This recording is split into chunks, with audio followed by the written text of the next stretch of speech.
We all know that the global economy goes up and down. When times are good, life is easier. But when things go south, how do we survive? Here are some basic recipes and tricks to reduce financial damage in a recession. How to prepare for a recession. First of all, think of paying back your debts. Try to become debt-free as soon as possible. Sort your debts in order of their interest rates, then pay off the ones with the highest rates first. Here's a pro tip: define how much you pay in total per month and keep that as a fixed number. When one loan is paid off, that amount would go down. But instead, use the difference to put into a separate savings account. With that difference, try to pay off the next debt sooner. That will free up more from the monthly sum to repay. Then repeat until it's all paid off. The next step is to have savings aside for the worst case. In case you didn't create that fund yet, make a target on how much money you can save in a month. Next, create a dedicated savings account. A good start for a two-person income household is to save up for a minimum of 2 to 4 months of what you monthly spend, but a more robust amount should be leaning towards a half year of expenses. In case your salary is gained in a more vulnerable economy, like building, tourism, luxury products and so on, or if you're the only source of income, this half year of savings should be your minimum target. If you're a solo entrepreneur, you might even consider saving an entire year value of monthly spending. So far for the expenses. What about the money that's coming in? Maybe it's time to add some side income. But before that, do anything possible to keep your current job in a good state. Go the extra mile at work, rethink your efficiency. Rest assured, your manager will notice. This way, you're better protected if a recession would make your employer cut down on the number of employees. In case you're unemployed, there's nothing worse than trying to find a job in times people get laid off. So I suggest it's better to look for a job now. If you have a part-time job, think about a full-time instead. If you're a part-timer, this is your best bet. Consider also to add more value to your skill set, so you can diversify if needed.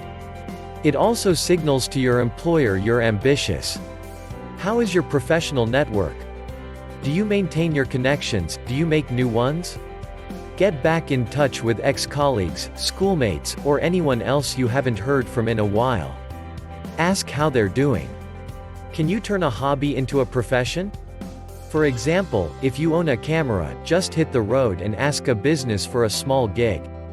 They use product pictures and they need website updates. A pro photographer may cost too much, but you, as a new entrepreneur, might be an opportunity.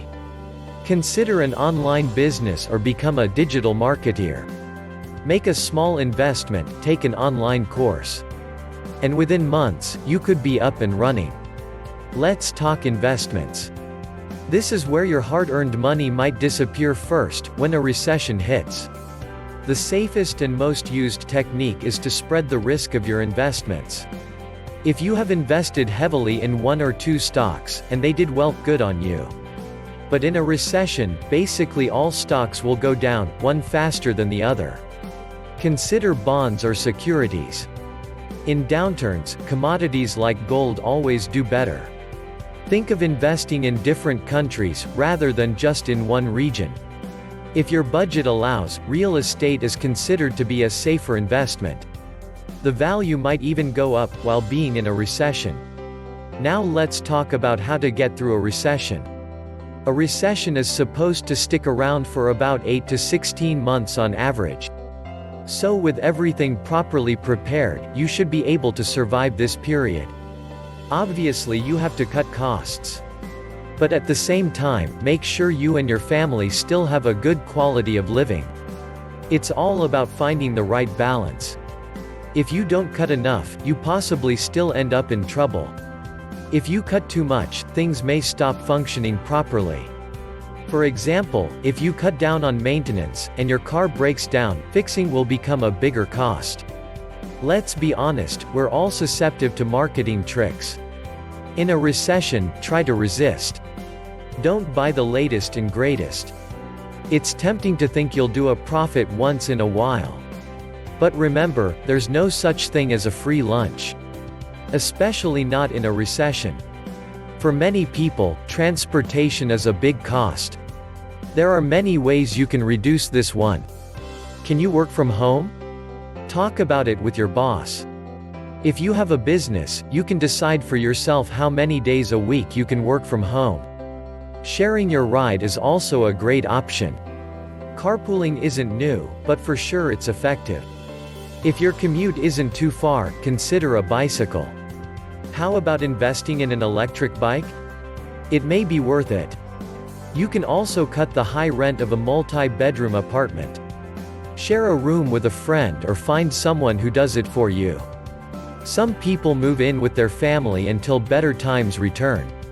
How much do you spend on eating out? According to statistics, a lot.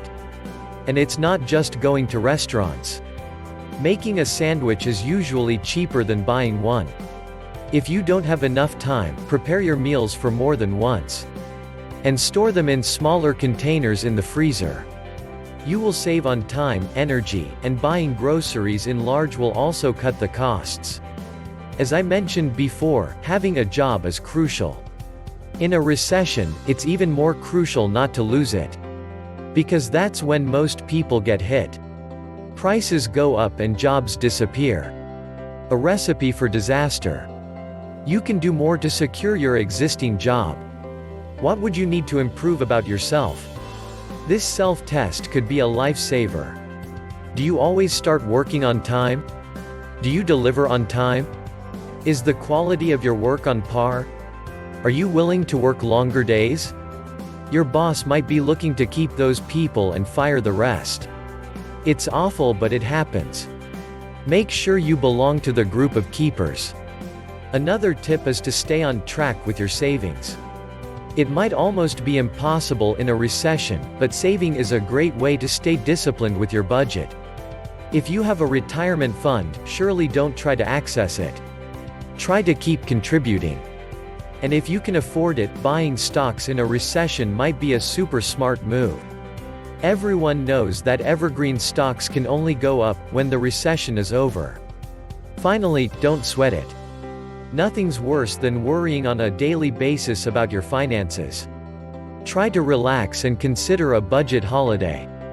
If you're used to take 3 weeks, then think of just 10 days. Stay close to home instead of going abroad. Swap the hotel for a tent. Sometimes, challenges are a good thing. Take it a step further, you can even rent out your place and make some extra income.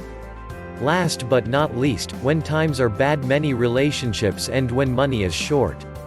My final advice for you is, protect it at all cost, because that's something money can't buy. Thanks for watching.